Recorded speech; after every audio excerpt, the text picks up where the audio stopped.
you so much for joining us today. So, we just want to hear a little bit about your experience at the academy and what it's like to, for you to at the high school level be able to do research at the college level. So, can you start us off by introducing yourself to us a little bit? Sure. My name's Abraham Zhang. I am currently a 10th grader here in the United States at Greenhills School in Ann Arbor, Michigan, which is right around the Detroit area.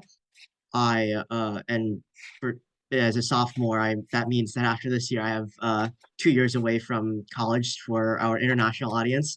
Uh, and uh, and the current topic that the topic name of my paper is the balancing and application of Cornerstone constitutional principles in America and beyond. Okay, wow. So, before we dive deeper into the nitty-gritties of your research paper, I do want to hear a little bit about, how you decided on which program to enroll in, and more specifically, what topic of the course you wanted to enroll in. All right. So, when I first applied for CCIR, I knew that I wanted to do something humanities related. I'm a humanist at heart. I study a lot of history and politics in my free time, and study and I've in the past studied some and looked at some con law stuff as well. In terms of how I settled on con law specifically, I for one I've taken courses in constitutional law before. I understand some of the basic and also slightly more nuanced issues that may arise in it, especially in an American context. And I figured that as I was so interested in the topic beforehand, that it would be great for me to continue researching it now.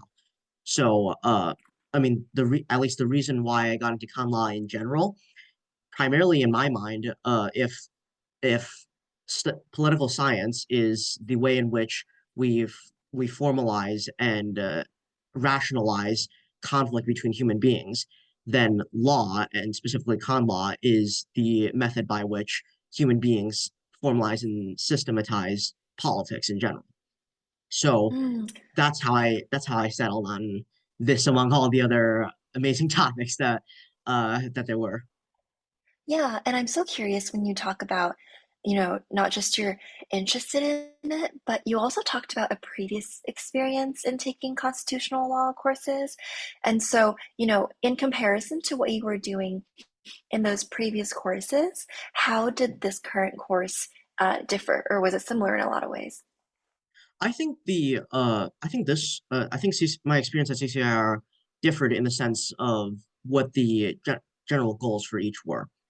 The reason the previous course that I'd taken at a during the summer was a course that was primarily focused on only introducing some of the concepts to us. Whereas at CCIR, the goal is to proverbially throw us into the deep end of the pool of the academic world to uh, uh, to allow us to conduct the research that actual PhDs and law scholars do. So the kind of way in which we study this is is very different in the sense that the papers we read are written by professors and academics. The way in which we talk about it is a very university seminar system. That what I would say is the difference between the two, the end goal for it. Because the reason why I was so drawn to CCIR in general was that I have the opportunity to talk to a professor and to write a formal paper as even at this young age when I might not be able to write at a even undergraduate level very much at all. Yeah, that makes so much sense to me. And if I could summarize what you just said, it's really the difference between a very, dip my feet into the pool type of thing and an introduction to concepts versus training you to become almost an independent learner who is fully capable of now producing your own research papers that, and it doesn't even have to be around constitutional law, right? It's sort of giving you the information, not only in politics specifically, but also in how do I put together a project from beginning to end. Right. And so, with that being said, tell us more about, specifically what this course structure was like. What was the interaction between your peers and professors like? All right. So the course in general is divided up into two parts. The first section is for the first 7 or so weeks, talks about the general concepts of constitutional law from a very rigorously academic perspective. So for the first week, we read a whole bunch of papers and cases involving simply what a constitution is. Is it just law by another mean? Is it just politics by another means, or is it something unique in and of itself? How is a constitution structured, and what can we define as a constitution if it's not just a singular document? And afterwards, we started talking about some other issues. We talked about separation of powers and federalism and all these other principles within a standard liberal democratic constitution. But from the seventh week going forward, we began to look into more specific cases in constitutional law, even more specific topics. After we went over what in most law schools would be considered con law one, which is the basic concepts, the structure. So we would go into, say, national security, whether people's rights can be deprived at certain times if they're deemed a national risk. We looked at Chile and how they went about creating their new constitution from adapting from the years of the dictator Pinochet, and and while we were looking at these more uh individual and specific things, that's when we were settling on our topics, writing our papers, and having correspondence between with the professors to make sure we have the papers and the idea settled down. In terms of my interactions with my peers and my professors, uh, I'll start with my professors. Uh, Dr. Trueblood and Dr. Gokhale were very helpful in the way in which they explained the concepts. They most of some of the times they would lecture us about the topics at hand. They would usually start by that. But having read all the topics before, they would also having read all the papers and the cases, we would they would ask us the right questions about the topics and where the ends and beginnings of certain principles may lie.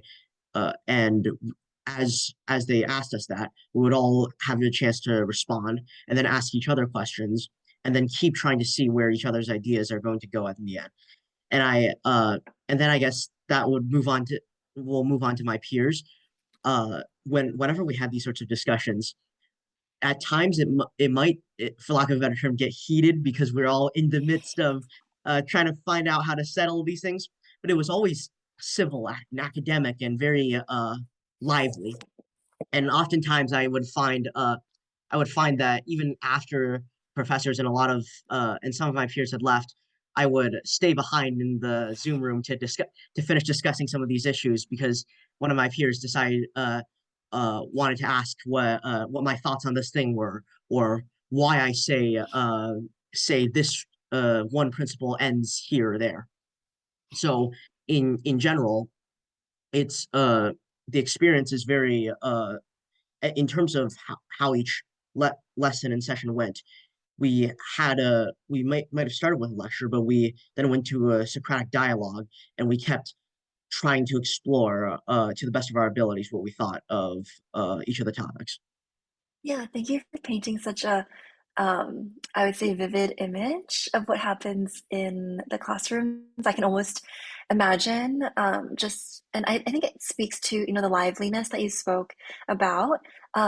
Sort of really speaks to the intellectual curiosity of the students who, are enrolled in these classes. And also, it is sort of also an outcome of the professors being so great at inspiring discussion and presenting different perspectives that would then lead to, further discussion. Yes, yes. I distinctly recall my last session that we had when when we were talking about Chile's constitution, what was essential enough to keep in system while what wasn't essential that should be tacked on later. I I I brought up an example about how if tomorrow all of the laws of a given country just disappeared, whether the country could still function with only a few laws or only this principle and that principle. And you know, uh, Mr. Gokhale, he mentioned an interesting thing that he heard about how in the United Kingdom, which is where he currently resides, there's a theory that just looking at how cricket works, you could redesign the entire English system of laws based on how a cricket team is organized or how the game works or whatever. It, it's this is the kind of thing that oftentimes happens when we start discussing these things when we might start with something more simple and serious, but then we get really out of the balance and try to find these little unique points to see if any of our ideas are really as true as we want them to be. Yeah, and that's so exciting because it's really encouraging expansive thinking rather than pigeonholing. You know, even though your eventual paper was, I'm sure you had a very strong thesis and, you know, you had evidence to back that up.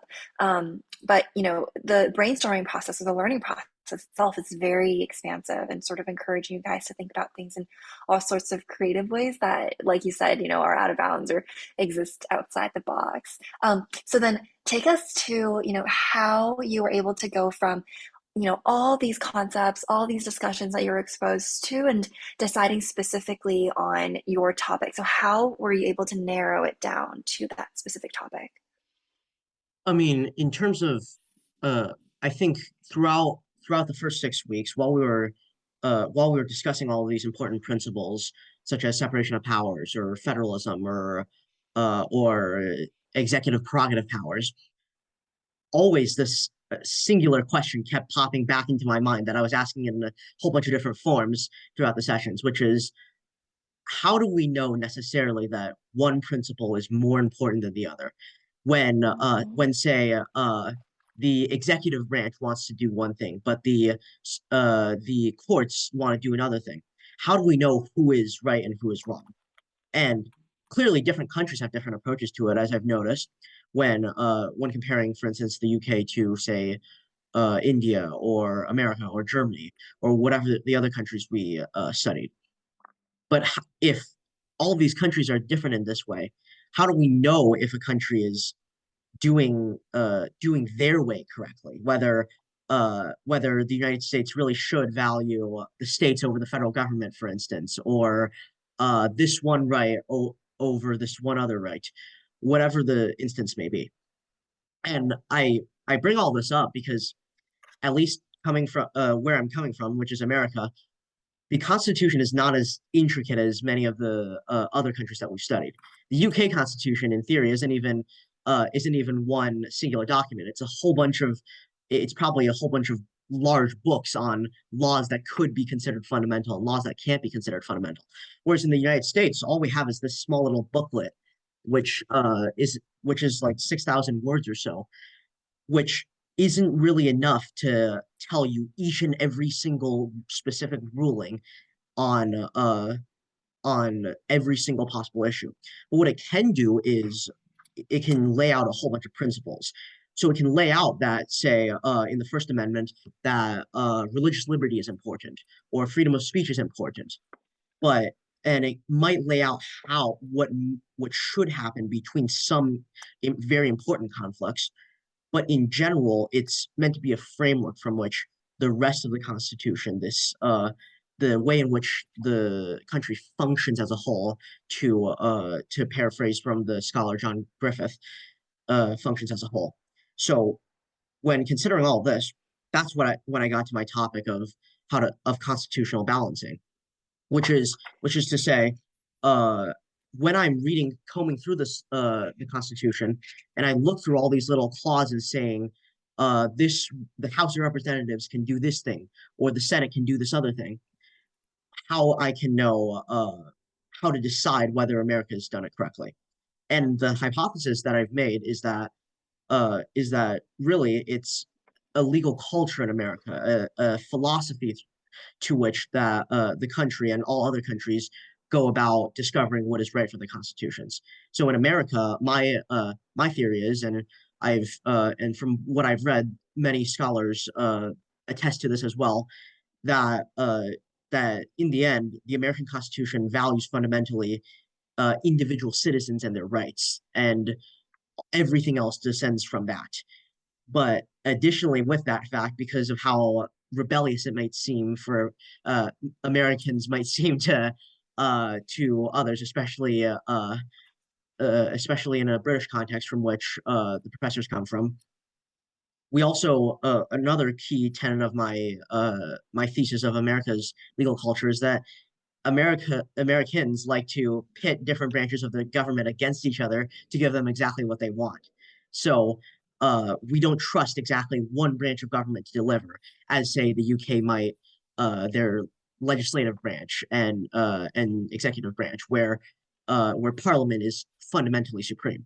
We if the court doesn't deliver a right that people want, for any newsreaders, Roe v. Wade would be a good being overturned would be a good example of this.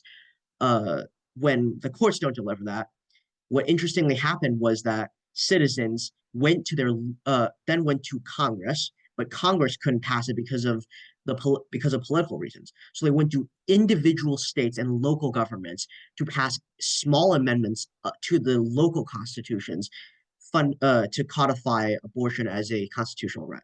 Now, agree with it or not, this is a an example of how American citizens don't trust any one form of government, but rather look at what different branches can offer to them to fundamentally protect their individual rights, which in a mathematical context would be the 0, 0, the origin point for the entire system of American government.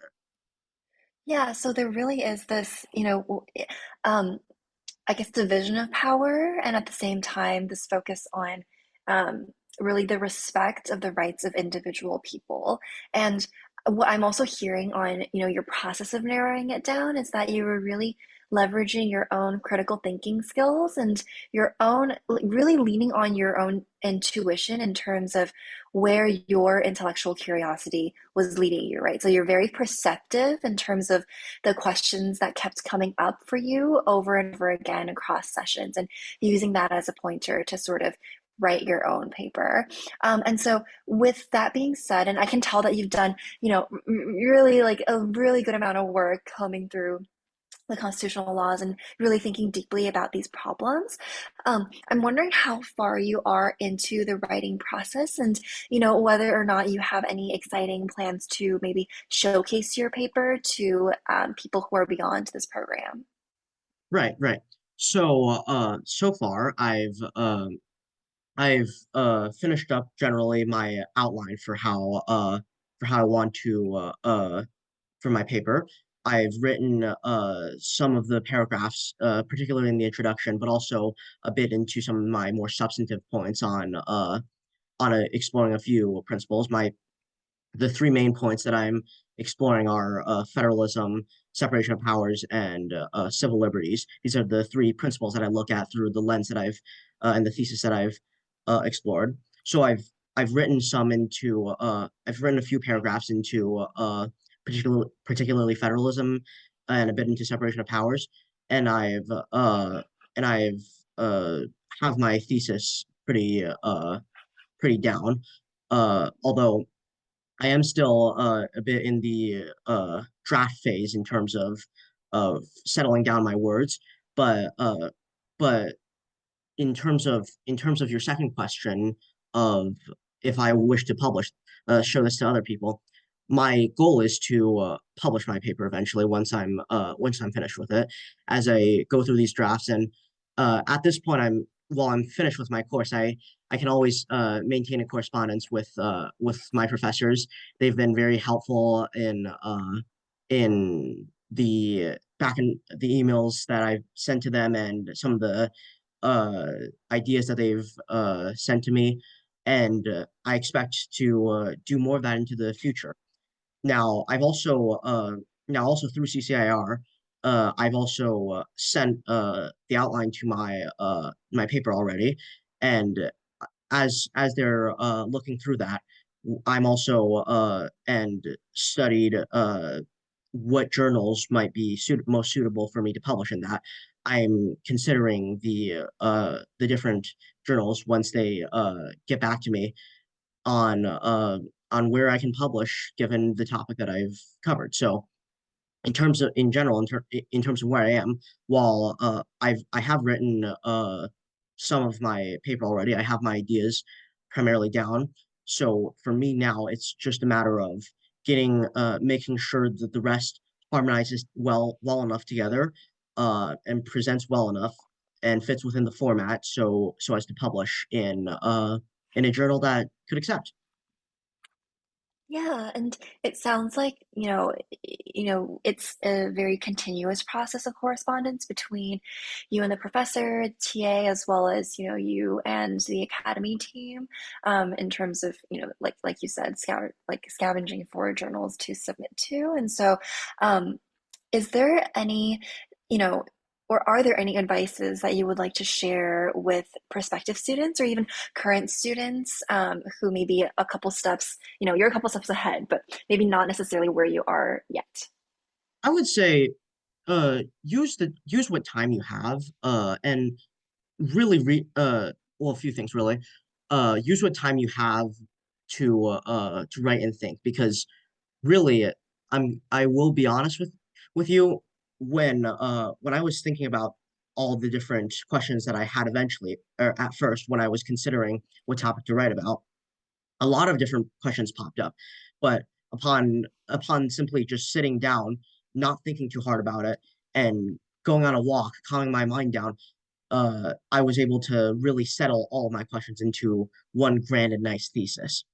Uh, I already have a fairly busy schedule, all things considered, but can just using the amount of time that I have, I've been able to think a lot of and get a lot further into the project than I initially thought I would. I mean, secondly, I suppose reach out to anyone in the course, whether it be the team at CCIR, whether it be the professors or even your peers.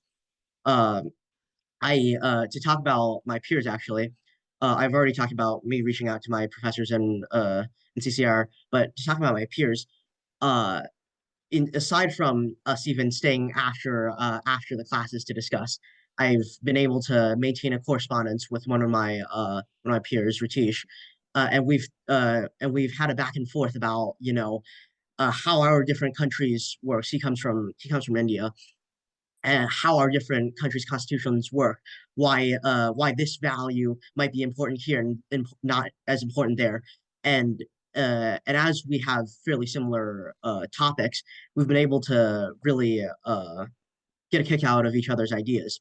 I know whenever we talk about our projects in some of the designated sessions for feedback on our topics, I we always have a chance to send each other resources, to note some points, see if some other ideas sound interesting to each other. It's a real joy. So in terms of all that, I would say, if you the idea of writing a paper is far more stressful than it might really be, because in the end, a lot of the resources you read are tough and uh, academic and very dense when it comes to top ideas and words. You really in the in when you're when you really have the chance to think about it, it's you just have to really be yourself, honestly. You just have to find find what your unique voice in the discourse is, and eventually you will figure something out that I think you'd be pretty pleased about. Yeah, so um, I think that if I could summarize what you just said, it would be maximize your time, right, in terms of staying organized and, you know, knowing how to structure that time management, and then also utilize your resources, which includes your peers, And then number three is just have fun. I think a lot of people get really intimidated in terms of not only, applying, but also once you apply and get into it, actually, now where do I start? But like you said, you're in this program for a reason and really lean on your own intuition and let your intellectual curiosity and passion guide you. And because you're in the hands of such good mentors, you'll be in a good place in the end. Yeah, and you really could have. I really think you should have fun when doing this. Like, uh, when it comes to a lot of the times, while the professors might seemingly assign a whole bunch of homework, if your schedules are busy, you can always email them for guidance. You can talk to them in class, and you can try reading some of the summer. You don't have to always read the thing front to end, even because I will admit, looking at the 200-page court summaries is a lot of work, but oftentimes what you could do is read the abstract, look at some of the summaries that they talk about, and once you really get into the mentality of, say, think about national security or or climate change litigation or whatever it may be, you get this drive that you want to go out of your way to learn different things. When we studied this climate change con law case in Canada, I went out of my way to look up on some Canadian journals and sources what different people talked about when it came to the relationship between the federal government and the provinces, certain mineral and drilling rights that companies had, or whatever it may be. And I a lot of the things that I found, I wasn't told to find any of these things, but once you really get into the mentality and you think about all the complications of every little thing, then you will I think, have a drive to want to find more about everything. Yeah, I love that. It's the, late night rabbit holes energy. You're really using it on, stuff that could, benefit you in the long run, in terms of not your knowledge, not just your knowledge of constitutional laws, but just I think you're in a process of learning how to learn, right? So just channeling that energy in all aspects of your life. But thank you so much for joining us today. I think that the prospective students and current students are going to really, really appreciate, everything that you've had to say today and all the advice that you've been able to give. And good luck on your writing process and eventually your showcasing process as well. Thank you.